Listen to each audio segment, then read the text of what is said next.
Sean Combs, the producer and music mogul, who has been one of the most famous names in hip-hop for decades, was sued in federal court on Thursday by Cassie, an R&B singer, once signed to his label, who accused Mr. Combs of rape and of repeated physical abuse over about a decade.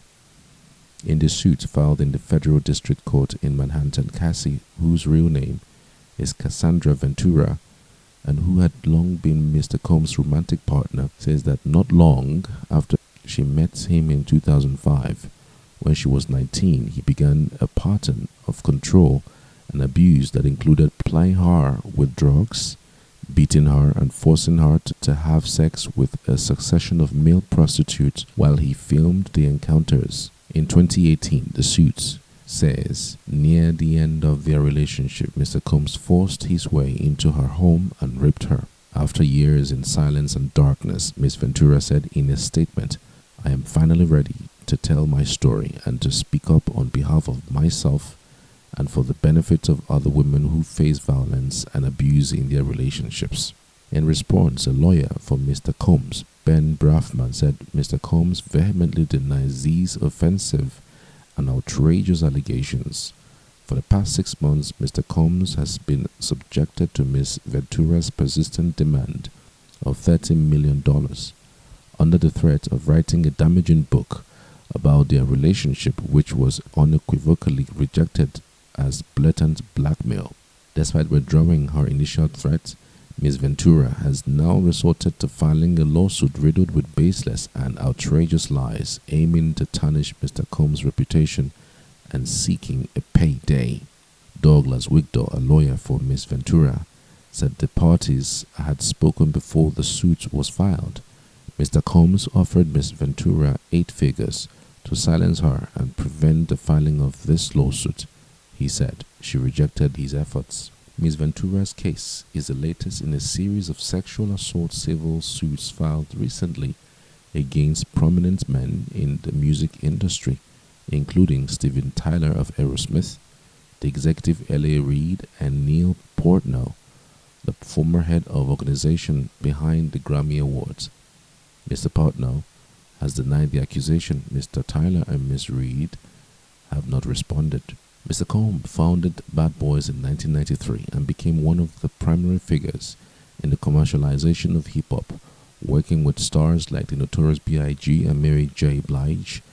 His net worth has been estimated as high as $1 billion, and last year, Forbes calculated Mr. Combs' annual earnings at $90 million, attributing that amount largely to his former partnership in a liquor brand, Ciroc, that is owned by the spirits giant Diageo.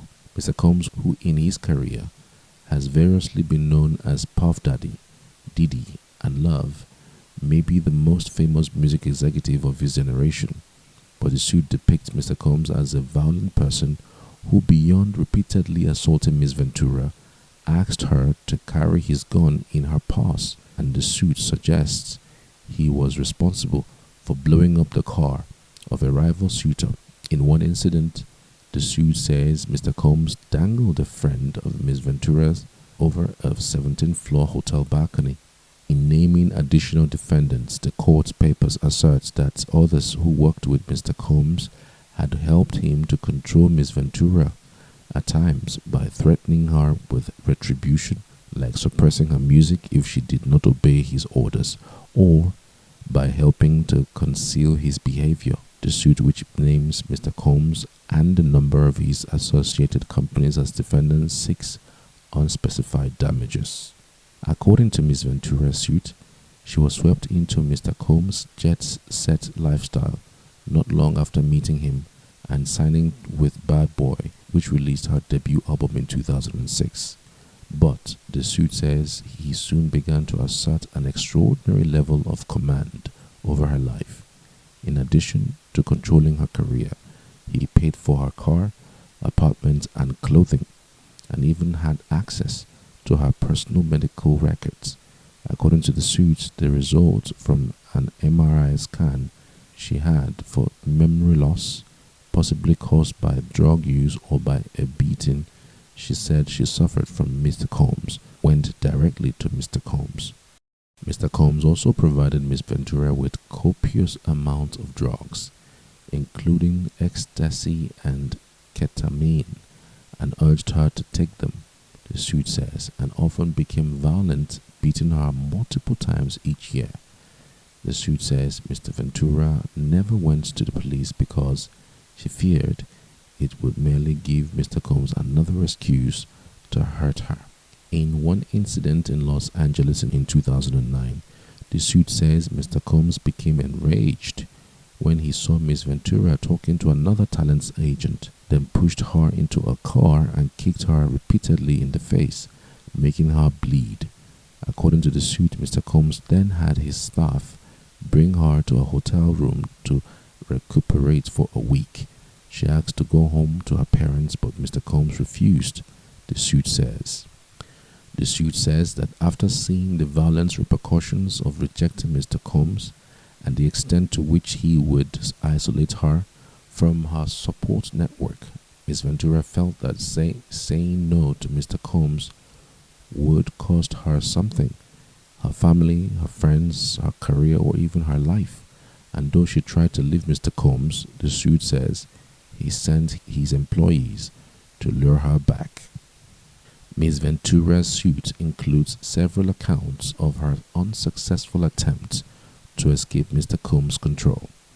In one example, the suit says that during a freak-off at a Los Angeles hotel in 2016, an intoxicated Mr. Combs punched Ms. Ventura in the face, giving her a black eye. He fell asleep and she tried to leave the room, but Mr. Combs woke up and followed her into the hallway, where he threw glass vases at her, sending glass shattering throughout the corridor, according to the court's filing. The hotel security cameras captured that incident, but the suit says Mr. Combs paid the hotel $50,000 for the footage. A court filing says that in 2018, after Mr. Combs and Ms. Ventura met for dinner, he forced himself into her apartment and raped her while she repeatedly said no and tried to push him away. After that, the suit says she left him for good. Ms. Ventura married Alex Fine, a personal trainer, the following year, and now has 2 young children. According to the complaint, her association with Bad Boy ended in 2019. What are your thoughts on this latest developments? Let's have your say in the comment section. Would always love to hear from you.